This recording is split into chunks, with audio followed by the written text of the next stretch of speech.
Bien, vamos a arrancar con estos primeros casos del primer ejercicio, donde vamos a tener lo siguiente: una curva, ¿sí? R en función de t, de dos dimensiones, que está parametrizada de la siguiente forma, ¿no? Como 1/2 por coseno de t y como 2 por seno de t, donde t en este caso está entre 0 y 2pi, ¿no? Y luego de esto nosotros tenemos una función, que es una función, digamos, del estilo R2 en R2, una función vectorial.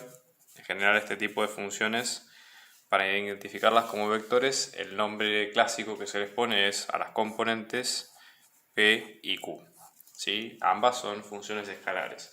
Lo marcamos de esta manera básicamente porque lo más probable es que ustedes lo encuentren con este nombre cuando lo quieran resolver o lo quieran consultar con algún libro o algún ejercicio resuelto. ¿Bien? Entonces, ¿qué es lo que nosotros vamos a tener en este caso? ¿Sí? Esta función f, ¿sí? En función de x y nos va a quedar como a por b por x al cuadrado menos a al cuadrado por y menos 2. Y luego en la segunda componente vamos a tener b al cuadrado por x más a por y cuadrado más 3, ¿no? Donde claramente ahí están las componentes p y q, que fueron las que buscamos nosotros. Sabemos que a y b es un vector que pertenece a la circunferencia de radio 0, de radio 1 y centro en menos 1, 0. Entonces hay una circunferencia que en este caso tenemos x, ¿sí? menos 1 al cuadrado más y menos 0 al cuadrado, que esto es 1 al cuadrado. Es decir, la circunferencia va a quedar como x más 1 al cuadrado más y al cuadrado, que esto es igual a 1, ¿no? Básicamente, la idea acá es que AB es un vector que pertenece a esa circunferencia C. Entonces, la idea es, hay que tratar de orientando a la curva C según se impone con la parametrización, porque una vez que uno tiene la parametrización de la curva, no hay muchas opciones, pues ya está orientada. Entonces la idea es ver, calcular la integral, ¿sí? de lo que sería la integral de trabajo, ¿sí? La integral de línea de este campo f a lo largo de esa curva. En este caso estamos hablando de una curva cerrada, vamos a ver por qué, y ver cuándo esta integral es mínima, ¿no? Entonces, la idea es encontrar para qué vector, ¿sí? cuál es justamente esta integral que es mínima, ¿no?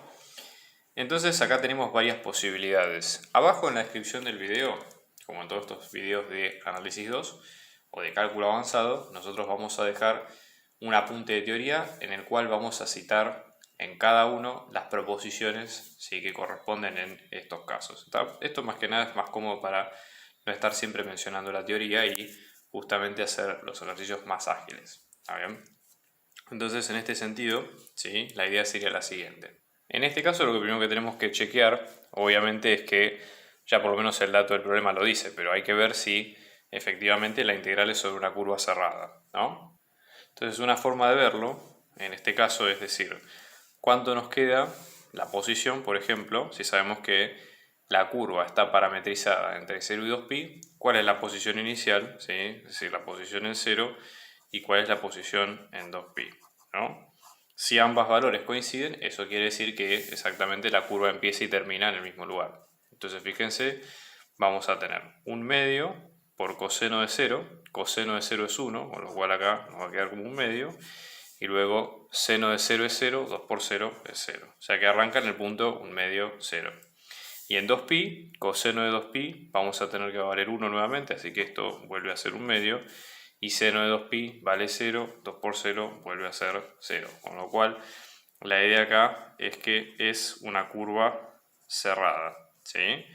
También otro mecanismo u otro chequeo que tendríamos que ver es si, por ejemplo, la curva no se cierra en otro lugar más, que a veces puede pasar. Por ejemplo, imagínense una curva del estilo de infinito, ¿sí? En este caso, supongamos que no solamente empieza y termina en el mismo lugar, sino que en el medio puede pasar por uno o más puntos, creando uno o más bucles, ¿sí? Es un mecanismo, digamos, que uno puede chequear, digamos, justamente si eso ocurre. En ese caso lo que habría que hacer es igualar ambas ecuaciones, un medio de coseno de t que sea igual a un medio y luego 2 por seno de t que sea igual a 0. ¿No? Es una forma adicional, digamos, de chequear que esa trampa no esté. En general estos casos no lo tienen, pero puede llegar a aparecer, ¿no? Entonces, por ejemplo, fíjense, vamos a multiplicar ambos lados por 2. En este caso vamos a dividir ambos lados por 2 y lo que vamos a tener acá es que coseno de t va a valer 1 y seno de t va a valer 0. Y en el intervalo entre 0 y 2pi, los únicos lugares donde esto ocurre simultáneamente son justamente entre 0 y 2pi. Así que no hay problema en este caso, no vamos a tener problema en ese sentido. ¿Está bien? Entonces, esto nos abre una posibilidad porque ¿qué es lo que ocurre? Cuando nosotros tenemos una integral sobre una curva cerrada, podemos calcularla a través de lo que es la aplicación directa de las cuentas de integrales, pero también podemos requerir a otros teoremas que son bastante usados. En este caso, el más clásico sería el teorema de Green, que es un teorema que siempre que las condiciones se cumplan, por ejemplo, una de ellas que sea que la curva en cuestión sea una curva cerrada, bueno, justamente ahí nosotros podemos aplicarlo sin problema. Entonces, vamos a ver todos los requisitos que requiere, en este caso, el teorema de Green.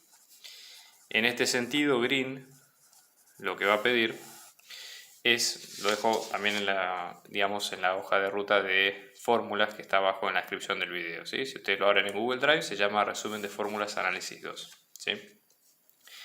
Y en este caso el teorema de Green está mencionado en una definición de las últimas, que en este caso es, por ejemplo, la definición 25. Ustedes la van a encontrar con este nombre.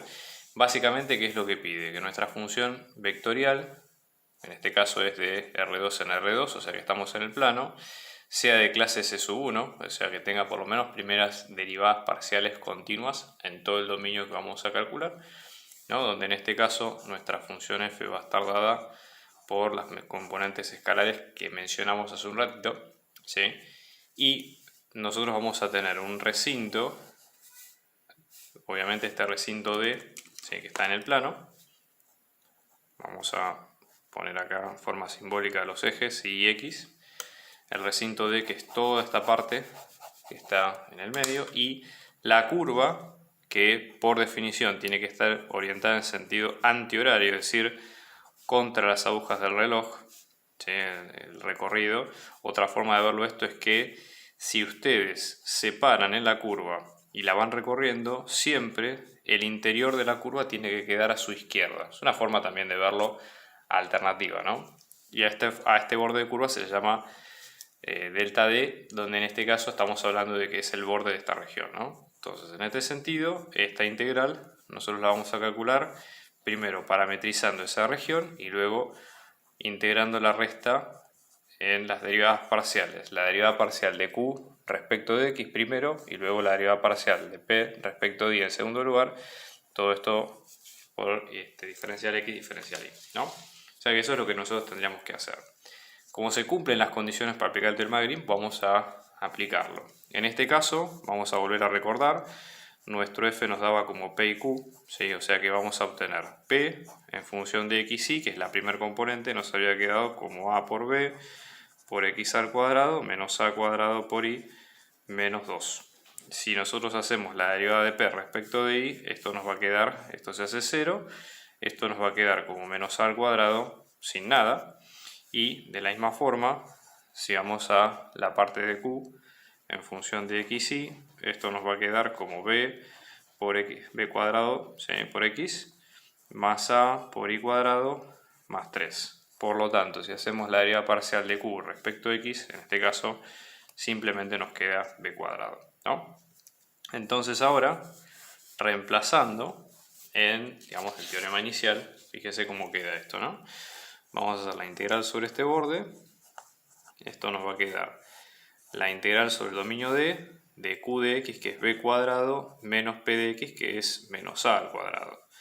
Todo esto diferencial x y diferencial y. Con lo cual lo que vamos a tener es que esta integral nos va a quedar como a al cuadrado más b al cuadrado. Todo esto en diferencial de x, diferencial de y, ¿sí?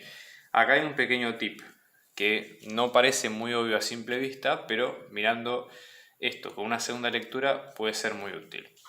Fíjense que esto básicamente esta cuenta de a al cuadrado más b al cuadrado, lo que nos queda es una constante, son constantes que no dependen ninguna ni de x ni de y, con lo cual lo que se indica en este caso es que lo que vamos a tener es que podemos sacarlo fuera de la integral como una constante, ¿sí? Eso es una ventaja porque fíjense cómo nos queda el resto de la ecuación, ¿no? Vamos a tener acá una integral sobre el recinto D de diferencial de x, diferencial de y. Y esto no es otra cosa, ¿sí? Observándolo bien, detenidamente, que el área de la región, ¿sí? El área de la región D. Con lo cual, supongamos que lo llamamos A sub D, probablemente lo tengamos que hacer con integrales, pero vamos a ver un poco cómo es la fórmula, ¿no? Entonces esto nos va a quedar como el área sub D por A al cuadrado más B al cuadrado, ¿no? Entonces, empezamos acá diciendo que esta es la integral de trabajo y terminamos diciendo que va a ser esta área por esta cuenta, ¿no? A al cuadrado más B cuadrado. Entonces, bueno, nada, es interesante para verlo como sigue. Después la idea es tratar de ver lo siguiente. Nosotros sabemos que el vector AB pertenece a la circunferencia, ¿sí? Que habíamos encontrado recién que la circunferencia C. Es decir, nosotros habíamos dicho que AB pertenece a C, donde en este caso, ¿qué es lo que vamos a tener? Esto reemplazado sería A más 1 al cuadrado más B al cuadrado nos va a quedar 1. Vamos a tratar de trabajar un poco sobre esta ecuación para ver si algo podemos sacar a partir de acá, ¿no? Esto nos quedaría como A al cuadrado más 2A más 1, si desarrollamos este cuadrado, y luego tenemos el B cuadrado en este caso, ¿no? Y vamos a despejar según lo que nos conviene para esta ecuación. Fíjense, en este caso el A cuadrado más B cuadrado, podríamos despejar esa suma y luego agruparla, ¿sí? Dentro de la cuenta en cuestión. O sea que en este caso vamos a tener A cuadrado más B cuadrado, acá también se pueden restar los unos que no se pueden sacar, y esto nos va a quedar como menos 2A. Entonces, fíjense, reemplazando básicamente la integral, ¿sí? De f diferencial s, en este caso nos va a quedar como el área de la región D por, en este caso, menos 2A. O sea que esto tendríamos menos 2 por A por el área de la región D, ¿no? Acá hay una pregunta que es muy interesante porque fíjense que todavía no nos metimos en cuestión con los datos en particular. Acá hay un atajo que podemos tomar que es el siguiente. Nosotros lo que queremos buscar es el valor donde esto se haga mínimo, ¿sí? Fíjense lo siguiente, menos 2 es un valor negativo. El área de cualquiera sea siempre tiene que ser positivo y obviamente es un dato que va a sumar, pero que en el fondo no es tan importante para resolver este caso. ¿Por qué? Nuestro objetivo es conseguir cuánto da, digamos, el valor mínimo o cuánto da el vector AB que minimice esta cuenta. Entonces, veamos dónde están ubicados esos vectores, ¿no? Nosotros, por otro lado, habíamos dicho que estaban ubicados en una circunferencia cuyo centro estaba en menos 1, 0 y de radio 1. Entonces eso puede ser un dato importante, ¿no? Vamos a ser bastante generosos acá con la escala, ya que no tenemos problema, ¿sí? Generalmente esto hay que tener cuidado cuando uno dibuja con varias curvas a la vez y demás, pero si no, no hay problema. Entonces vamos a tomar en cuenta, por ejemplo, si un centro, vamos a tomar la escala de 1, este es el punto menos 1 y este en cuestión es el punto menos 1, 0, ¿no? El centro. Y dijimos que tenía radio 1, con lo cual vamos a estar acá en 0, luego vamos a estar acá en menos 2, es otra de las partes, y luego vamos a estar acá en 1 y en menos 1, ¿no? Entonces vamos a tener los puntos máximos y mínimos como los que están viendo ustedes acá, y esta en definitiva es la circunferencia. Entonces, ¿cuál es la idea básicamente acá, no? Nosotros hemos dicho que el vector era de la forma AB, ¿sí? Es decir, en este caso el vector de la dirección nos va a quedar como AB. Entonces, no importa el valor de B, lo que minimiza la cuenta es el valor de A. Sí, es decir, en este caso la integral, ¿sí? Fíjense, volvemos a ponerlo acá, esto nos queda menos 2 por AD por A. ¿Cuál es la idea? Por como ustedes están viendo, A pertenece al eje X, ¿sí? Y A por definición siempre es negativo, ¿está bien? Entonces, como A es negativo, vamos a tener que esto es negativo, esto es positivo y esto es negativo. Entonces, menos por más es menos, por menos es más. O sea, esta integral siempre va a dar positivo. ¿Está bien? Entonces, la idea es que en este caso, ¿cuál es la idea? A mayor módulo de a, es decir, a mayor valor en términos absolutos, más grande va a ser esta integral. ¿Sí? Es decir, fíjense que en este caso, si nosotros lo tenemos de esta manera, ¿no? A va a estar entre menos 2 y 0. ¿Está bien? Entonces, cuando a vale 0, toda la cuenta es ese 0, y cuando a vale menos 2, en este caso, que es el valor mínimo que tiene, esto sería el máximo, que en este caso es 2 por 2, 4 veces el área de, ¿sí? Y en definitiva, el resultado de la integral, que serían todos estos valores posibles, también está entre 0, ¿sí? O sea, esta integral va a estar entre 0 y 4 veces el área de, para decirlo de alguna forma. Entonces, ¿cuál va a ser el valor mínimo? Bueno, el valor mínimo va a ser cuando a valga 0. ¿Está bien? Entonces, resultando esto, mínimo es si a vale 0. Entonces, en el caso de si a vale 0, ¿qué tenemos? Que el vector nos queda como a cuadrado más b cuadrado, que es 1, con lo cual b cuadrado nos queda 1. B en este caso, la idea sería, ¿sí? Perdón, hago una corrección porque en realidad que a cuadrado más b cuadrado es igual a 1 está mal escrito, pero en este caso sería si a vale 0, ¿sí? En este caso esto nos va a quedar básicamente con que vamos a tener 0 más 1 al cuadrado más b al cuadrado, que esto nos va a quedar como 1, con lo cual 1 al cuadrado más b cuadrado nos va a quedar como 1, con lo cual b va a quedar como 0. Por lo tanto, la respuesta es que el vector, en este caso, tiene que ser el 0, 0. Fíjense, en el 0, 0 es un vector que pertenece a la circunferencia y de hecho, sí, cumple con el tema de que la integral sea mínima en ese sentido. Estamos organizando clases particulares, individuales y grupales para apoyo a las materias parciales y finales, así que abajo dejamos nuestro dato de contacto para si ustedes quieren contactarse y seguir averiguando de la clase lo pueden hacer. Un abrazo grande y muchos éxitos.